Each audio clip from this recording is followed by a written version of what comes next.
La lecture de presse du jour sur Alliance 92.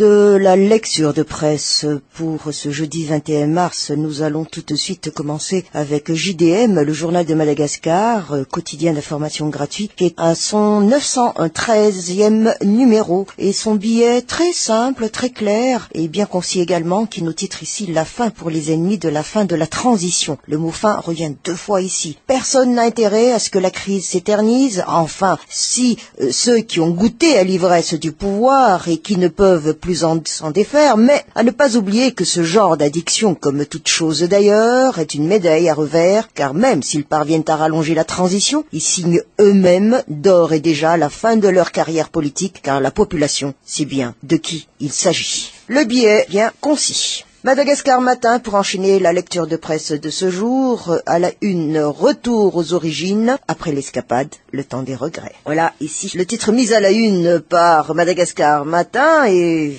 vous avez compris, on parle politique. Page 3, on reprend ce sujet, organisation politique, retour des brebis galeuses. Voilà ici le titre fourni par Madagascar Matin. Après l'apparition d'Andjamanda Afset lors d'un meeting de la mouvance Ravalman, c'était dans le Betsleo, eh bien, cela n'a été que le commencement d'un mouvement de retour des, ce qu'on dirait, comme il nous le cite ici Madagascar Matin, le retour des brebis galeuses au sein de leur famille politique. Et dans un récent communiqué également, nous dit ici Madagascar Matin, quelques personnalités issues de l'AREMA cette fois-ci lui ont emboîté le pas, non sans avoir au préalable présenté des, entre guillemets, excuses à peine camouflées aux fondateurs du parti. Et je cite, « Nous regrettons que notre engagement ait pu offenser nos camarades de la mouvance Ratirek ». Fin de citation, voilà ce qui a été affirmé par Benjamin Vovo et Eric Lemalade. Et comme les nouveaux anciens partisans de Marc Ravalman, qui après avoir tenté une aventure solitaire, eh bien, certains sous la houlette d'un Jonathan Arnev ou d'autres sous la direction d'Yves Rakoutoirson et son GMMR reviennent pour étoffer les rangs.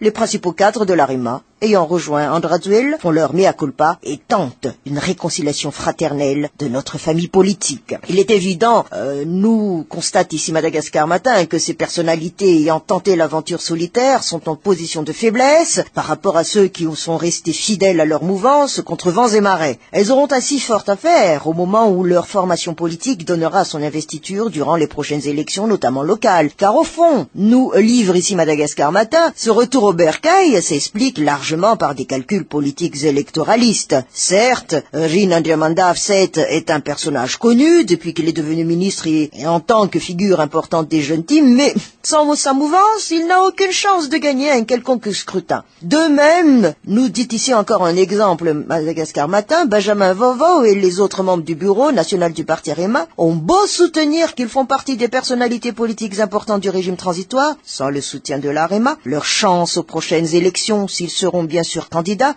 reste très mince. Et de tous ces calculs, comme quoi, il faut retenir que les calculs politiques ont leur revers, et dans tous les cas, nous conclut ici Madagascar Matin, à quelques mois des élections, le paysage politique national est en nette recomposition. Chaque entité, personnalité politique manœuvre dans un but uniquement électoraliste pour s'assurer un avenir politique durant la 4e République. Courrier de Madagascar, Fitakina Markarama, Yetskinreini fonctionnaire, affaire à PGM Niavana, Madagascar, décrédibilisé, point d'interrogation. Les 2 titres mis à la une par Courrier de Madagascar. Mais puisqu'on parle des futures élections, il est bon à savoir que Basket Fond de la caisse s'étoffe. Et c'est le titre d'ailleurs donné ici par Courrier de Madagascar. Les financements des élections prévues pour débuter au mois de juillet à Madagascar se précisent et grâce à la réalisation du projet d'appui au cycle électoral à Madagascar, le PASEM par les pays signataires donc. Et puis une cérémonie de signature de convention de financement sera donc tenue en la salle de conférence des Nations Unies demain avec la réalisation de la signature du document du PASEM effectuée entre le PNUD et le gouvernement malgache le 24 octobre 2012. La commission de l'océan Indien nous partage ici Madagascar Matin passera à table cette fois en apportant une contribution à hauteur de 1 million de dollars et outre les membres des pays de la commission de l'océan Indien et le PNUD, signataires de la convention, la CENIT, les membres du gouvernement malgache ainsi que les différents partenaires techniques et financiers qui accompagnent la mise en œuvre du processus électoral à à Madagascar prendront part à cette cérémonie. Le journal Les Nouvelles, présidentielles, tous les candidats connus avant le 3 mai. Voilà, ici c'est le titre mis à la une par le journal Les Nouvelles, mais de sa page opinion, débat, également page 2 du journal Les Nouvelles, on nous titre « En cas de report des élections, l'économie continuera de faire les frais de la crise. » En effet, la crise a mis fin au progrès vers les défis de longue durée, notamment à cause de la mauvaise gouvernance et de l'absence d'état de droit. La capacité d'adaptation aux chocs exogènes, c'est-à-dire crise mondiale ou cyclone, est gravement compromise. Les infrastructures se sont détériorées. L'enlisement dans la crise se traduira inévitablement par une dégradation de la situation avec des impacts sévères à court, moyen et long terme.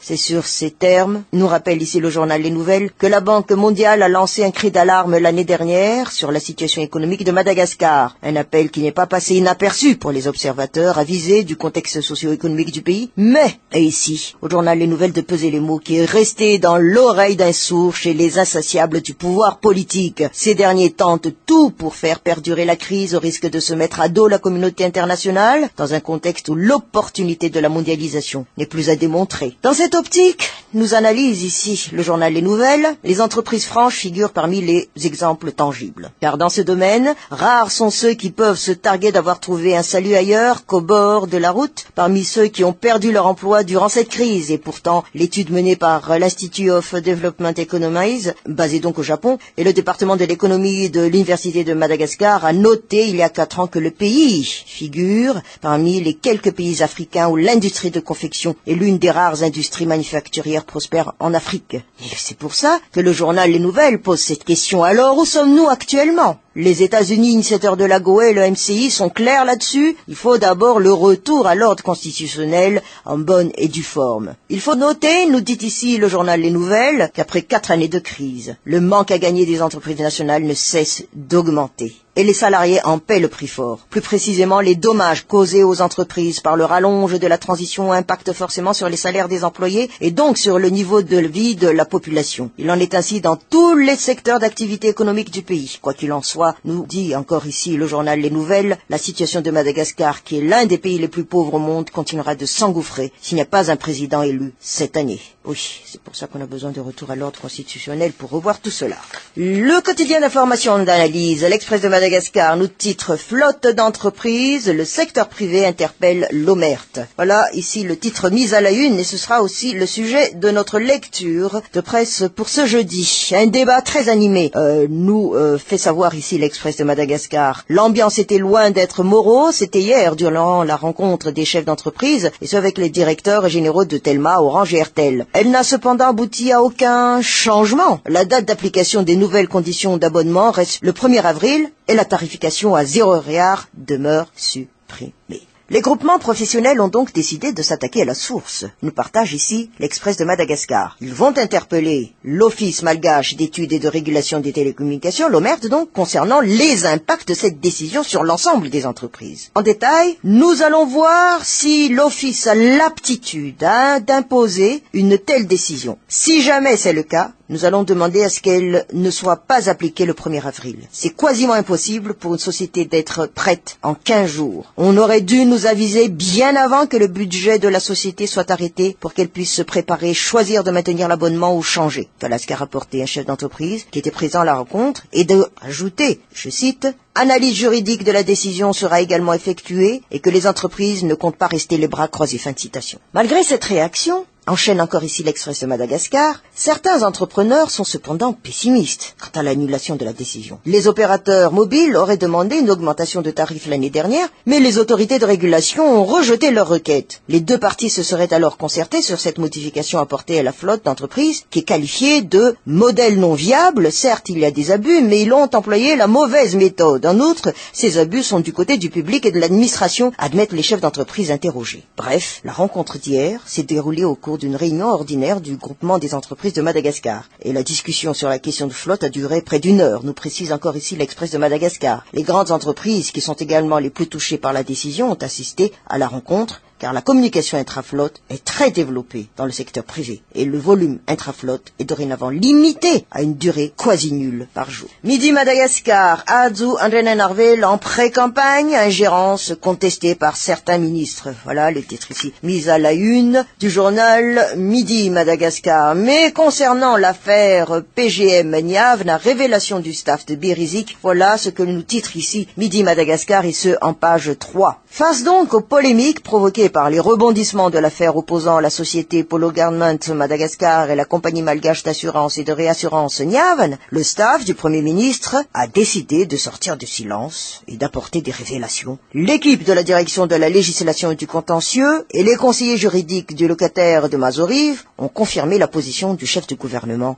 nous fait savoir ici Midi Madagascar. Ainsi, d'après Honoré Rakutman, Anami Sarasavjakut et consorts, une décision de justice doit être exécutée selon l'article 65 de la Constitution. Le Premier ministre veille à son exécution et à entendre les explications des proches de Mazoriv, nous fait savoir encore ici Midi Madagascar, il y a eu mauvaise foi de la part de certaines entités concernées. Entre autres, en détail nous donne ici Midi Madagascar donc, à travers cet article, la ministre de la Justice et le ministre des Finances et du Budget, à qui le Premier ministre aurait envoyé le 10 mars 2012 une lettre ordonnant l'exécution des décisions de justice relatives à cette affaire, mais d'après les conseillers du Premier ministre, les deux responsables n'ont donné aucune suite à cette demande. Au contraire, la garde des Sceaux aurait ordonné un pourvoi dans l'intérêt de la loi afin d'échapper à l'exécution des décisions en question. En quelque sorte donc, nous dit encore ici Midi Madagascar, Mazoriv reproche à certains dirigeants de la HAT de lancer des manœuvres dilatoires pour échapper au paiement de la somme de 14 377 978 960 ariars que la Kram Niavna doit à PGM conformément à l'arrêt rendu le 20 octobre 2010 par le tribunal de première instance de Mahajang.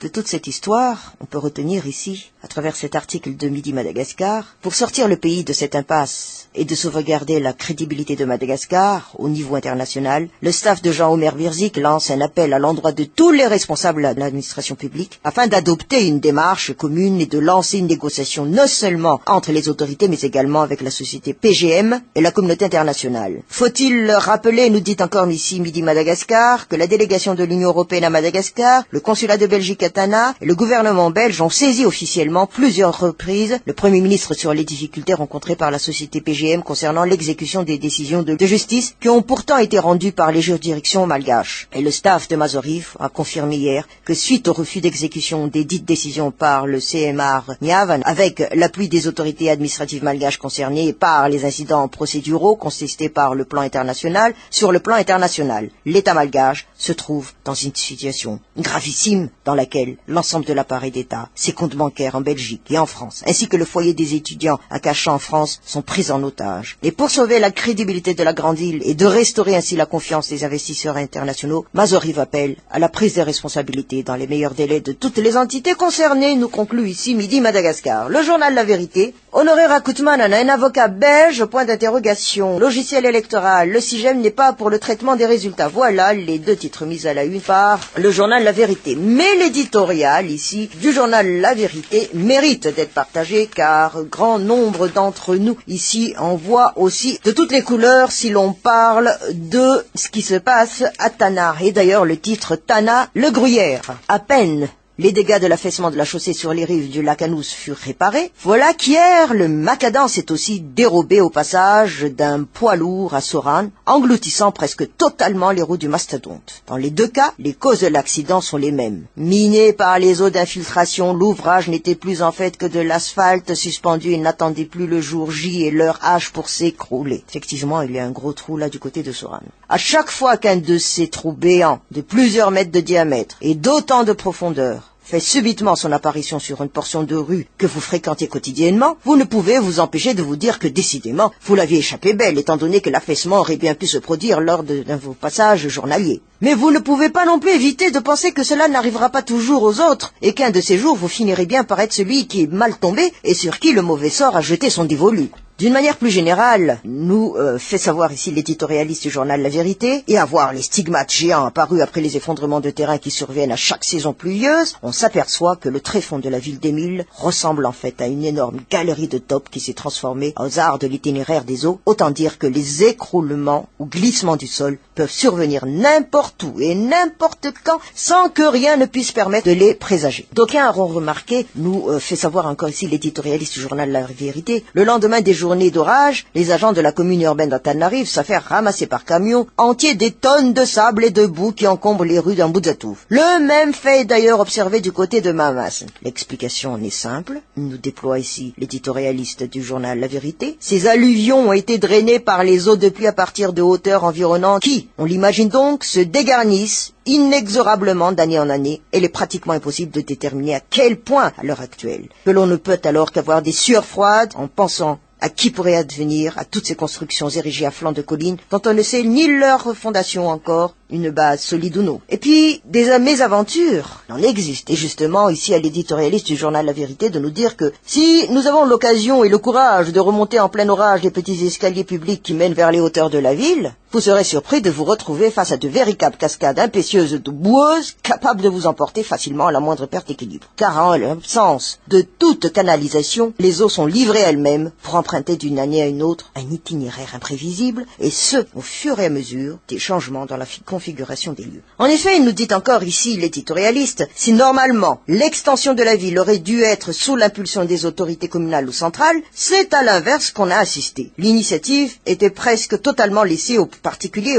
et les pouvoirs publics qui se sont succédés n'ont fait que suivre le mouvement. Et c'est ainsi que depuis des décennies, la vie s'est développée en l'absence d'aménagement préalable par les autorités des voiries et réseaux divers auxquels chaque construction a l'obligation de se connecter. Et dans sa conclusion, on arrive aussi à la même conclusion. Il n'est donc pas étonnant qu'actuellement, non maîtrisées les eaux, aussi bien de ruissellement qu'usées, ont pratiquement transformé le sous-sol tanarien en un véritable gruyère. Et l'on achève notre lecture de presse avec la Gazette de la Grande Île qui nous met à sa une affaire Polo Gartment Niavana, un premier ministre en mal d'autorité. Voilà ici le titre ici, mise à la une. Mais l'éditorial du journal La Gazette parle, nous relate, nous raconte, nous fait savoir, nous interpelle le quotidien à travers un titre, arriéré de loyer. Entre 30 000 ariars et 50 000 ariars, c'est le loyer moyen que de nombreux ménages tananariviens pouvaient payer. Il y a encore un an de cela, nous précise ici l'éditorialiste de la Gazette de la Grande Île. La donne change même si l'inflation ne flirte plus avec les deux chiffres comme sous le précédent régime. En réalité, le problème est ailleurs, soit dans la chute du revenu. À ce sujet, le Centre de recherche d'études et d'appui à l'analyse macroéconomique à Madagascar précise que la moitié des travailleurs perçoit une moyenne de 50 000 ariars par mois. Quand le montant du revenu est à ce niveau, on est purement et simplement viré par le propriétaire à la fin du mois. Ainsi, des familles entières sont obligées de quitter leur foyer, soit pour rejoindre ceux qui se confectionnent un abri en sachet plastique, soit pour quémander un hébergement provisoire chez des amis ou des proches. Et ici, à l'éditorialiste, de nous parler le cas d'une mère de famille de 30 ans qui se lamente, qui a fait savoir qu'elle loue une chambre avec un coin de cuisine à 50 000 ariars, et ce du côté d'Ambatbé, et que les impayés se sont accumulés alors que ses activités périclitent. Et elle était obligée donc de partir avec sa famille en laissant une grosse partie de ses affaires et sont maintenant hébergées par une tante dont le revenu n'est pas non plus fameux. Mais elle a accepté, la tante donc, a accepté de les héberger pour un temps. Mais après, la question n'a pas de réponse. La famille de ce jeune couple, nous fait savoir l'éditorialiste ici de la Gazette de la Grande Île, n'est pas une exception. Et oui. Une grand-mère veuve se plaint également. Mon propriétaire est plutôt gentil, mais il commence à s'impatienter parce que cela fera bientôt 3 mois que je n'arrive plus à payer le loyer. Mais il m'avertit que je devrais partir à la fin de ce mois si je suis toujours dans l'impossibilité de régler mes arriérés. Je ne saurais où aller puisque mes enfants ont le même problème. Bref, les problèmes de loyer affectent actuellement de plus en plus de ménages qui sont les victimes collatérales de cette longue crise. Certes, les élections sont censées se tenir dans quelques mois, mais depuis 2009, de nombreuses familles trinquent et ne cessent de plonger dans le gouffre sans fond de la pauvreté, voire de la misère. Elles sont en cela rejointes par d'autres qui basculent dans la même galère. À part les arriérés de loyer, la nourriture, la scolarisation des enfants sont problématiques. Et quant aux 3 assiettées de riz quotidiennes, elles sont réduites à 2, voire 1, attachées au riz. Ces familles préfèrent réduire leur ration au lieu de troquer ce grain contre autre chose. Et nombreux, nous dit ici, dans sa conclusion, l'éditorialiste de la Gazette de la Grande Île, sont ceux qui avancent que le riz ressaisit plus longtemps que ses produits. Quant à la viande, c'est un luxe inaccessible pour la majorité, à moins qu'elle puisse se payer des morceaux dans les gargotes.